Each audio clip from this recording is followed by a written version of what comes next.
একটা কথা আছে না যে সঠিক লক্ষ্য আর দূরদর্শিতা থাকলে নাকি ধ্বংসস্তূপ থেকেও সম্পদ খুঁজে পাওয়া যায়। দক্ষিণ এশিয়ার ভূরাজনীতিতে এখন ঠিক এমনই একটা চাঞ্চল্যকর মোড় এসেছে। পাকিস্তানের অবহেলার কারণে যে অমূল্য খনি হাতছাড়া হতে বসেছে তারই চাবিকাঠি এখন ভারতের দিকে এগিয়ে আসছে বলে মনে হচ্ছে। দেখুন, আজকের এই প্রযুক্তির যুগে লিথিয়াম, কপার বা রেয়ার আর্থ মিনারেলসের মতো খনিজগুলো যে কোনো দেশের জন্য কতটা জরুরি তা আমরা সবাই জানি। ভারতের সমস্যাটা হলো এই অতি প্রয়োজনীয় জিনিসগুলোর জন্য তাকে চীনের উপর অনেকটাই নির্ভর করতে হয়, আর এটাই ভারতের জন্য একটা বড় কৌশলগত দুর্বলতা তৈরি করেছে। চলুন তাহলে প্রথমে একটু গভীরে গিয়ে দেখি এই সংকটটা ভারতের জন্য ঠিক কতটা বড়। এই যে নির্ভরতা, এটা ভারতের সবচেয়ে গুরুত্বপূর্ণ শিল্প আর আত্মনির্ভরতার স্বপ্নকে কিভাবে আটকে রেখেছে সেটা বোঝা খুব দরকার। চীনের এই খনিজ সাপ্লাইয়ের ওপর একচেটিয়া কন্ট্রোল ভারতের ইলেকট্রিক গাড়ির বাজার, স্মার্টফোন ম্যানুফ্যাকচারিং আর বিশেষ করে ডিফেন্স এবং মহাকাশ গবেষণার মতো ক্ষেত্রগুলোর জন্য একটা বিরাট ঝুঁকি। মানে এই সেক্টরগুলোর গ্রোথ সরাসরি নির্ভর করছে এই খনিজগুলো কতটা সহজে পাওয়া যাবে তার ওপর। কিন্তু এখানেই গল্পে একটা জবরদস্ত টুইস্ট আসছে। ভারতের একেবারে পাশেই পাকিস্তানের বালুচিস্তান প্রদেশ, যা এতদিন ধরে অশান্তি আর অস্থিরতার জন্য পরিচিত, সেটাই এখন এই সমস্যার একটা সম্ভাব্য সমাধান হিসেবে উঠে আসছে। এটা সত্যি একটা অপ্রত্যাশিত ভূরাজনৈতিক মোড়। পাকিস্তান তো কয়েক দশক ধরে এই অঞ্চল শাসন করছে, কিন্তু সেখানকার মানুষের উন্নয়ন বা বিপুল খনিজ সম্পদের সঠিক ব্যবহারে পুরোপুরি ব্যর্থ হয়েছে। এর ফল যা হওয়ার তাই হয়েছে। বালুচিস্তান আজ শুধু রাজনৈতিকভাবেই অশান্ত নয়, অর্থনৈতিকভাবেও প্রায় পাকিস্তানের নিয়ন্ত্রণের বাইরে। আর এর মধ্যেই বালুচিস্তানের রাজনৈতিক প্রতিনিধিরা সরাসরি ভারতের কাছে সাহায্যের আবেদন করেছেন। তাদের বক্তব্য খুবই পরিষ্কার, পাকিস্তান শুধু তাদের সম্পদ লুট করে নিয়ে যাচ্ছে, তাই তারা এখন ভারতের মতো একটা স্থিতিশীল আর উন্নয়নশীল দেশের সাথে হাত মিলিয়ে নিজেদের ভবিষ্যৎ গড়তে চাইছে। এবার আসি আসল কথায়। যে সুযোগের কথা আমরা বলছি সেটা আসলে ঠিক কতটা বড়।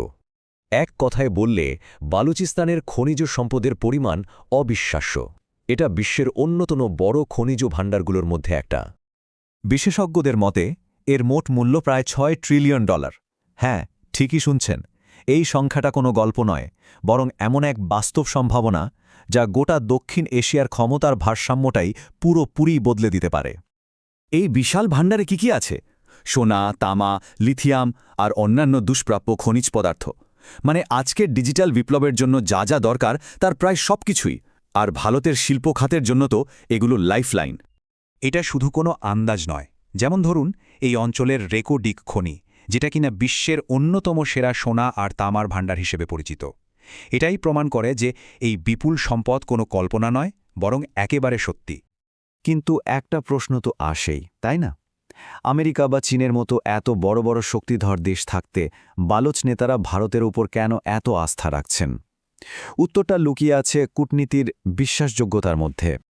দেখুন, চীনের খেলাটা হল ডেট ট্র্যাপ বা ঋণের ফাঁদ, যার জলজ্জান্ত উদাহরণ হল গোয়াদর বন্দর। অন্যদিকে আমেরিকার বিদেশ নীতিতে কোনো স্থিতিশীলতা নেই, কিন্তু ভারতের নীতিটা হল পারস্পরিক উন্নয়ন আর সম্মানের। ভারত সবসময় পার্টনারশিপে বিশ্বাস করে। ভারতের জন্য এটা শুধু একটা রাজনৈতিক স্বপ্ন নয়, এর পেছনে একটা দারুণ স্ট্র্যাটেজিক প্ল্যানও আছে, যা খনি থেকে শুরু করে একেবারে উপকূল পর্যন্ত বিস্তৃত। এই পুরো উদ্যোগটা ভারতের মিনারেল সিকিউরিটি বা খনিজ নিরাপত্তা অর্জনের চাবিকাঠি হতে পারে। সহজ কথায় এর মানে হল দেশের শিল্প এবং নিরাপত্তার জন্য জরুরি খনিজগুলোর সাপ্লাই নিশ্চিত করা। আর এটা যদি হয় তাহলে চীনের ওপর নির্ভরতা অনেকটাই কমে আসবে। আর এই প্ল্যানটার সবচেয়ে গুরুত্বপূর্ণ অংশ হল ইরানের চাবাহার বন্দর। ভারতের হাতে এই বন্দরের নিয়ন্ত্রণ থাকায় পাকিস্তানের সাহায্য ছাড়াই বালুচিস্তানের খনিজ সম্পদ সড়কপথে সোজা চাবাহার বন্দরে চলে আসবে, আর সেখান থেকে সমুদ্রপথে সরাসরি ভারতের পশ্চিম উপকূলে। ভাবুন, এটা একটা কমপ্লিট গেম চেঞ্জার। এই জোটটা যদি সত্যি হয় তাহলে সেটা ভারতের শিল্পক্ষেত্রের ভবিষ্যৎ তো নিশ্চিত করবেই, একই সাথে দক্ষিণ এশিয়ার ক্ষমতার ভারসাম্যকেও একেবারে বদলে দেবে। এটা একটা ঐতিহাসিক সুযোগ যা ভারতের আগামী দিনের পথ ঠিক করে দিতে পারে। তাহলে এখন সবচেয়ে বড় প্রশ্নটা হল, বালুচিস্তানের এই বন্ধুত্বপূর্ণ আহ্বানে ভারতের কি আনুষ্ঠানিকভাবে সাড়া দেওয়া উচিত? এই $1 ট্রিলিয়ন সুযোগটা লুফে নিতে যে ঝুঁকিগুলো আছে সেগুলো মাথায় রেখে ভারতের পরবর্তী পদক্ষেপ কি হওয়া উচিত? এই একটা প্রশ্নের উত্তরের ওপরই কিন্তু আগামী দিনের ভূরাজনীতির অনেক কিছু নির্ভর করছে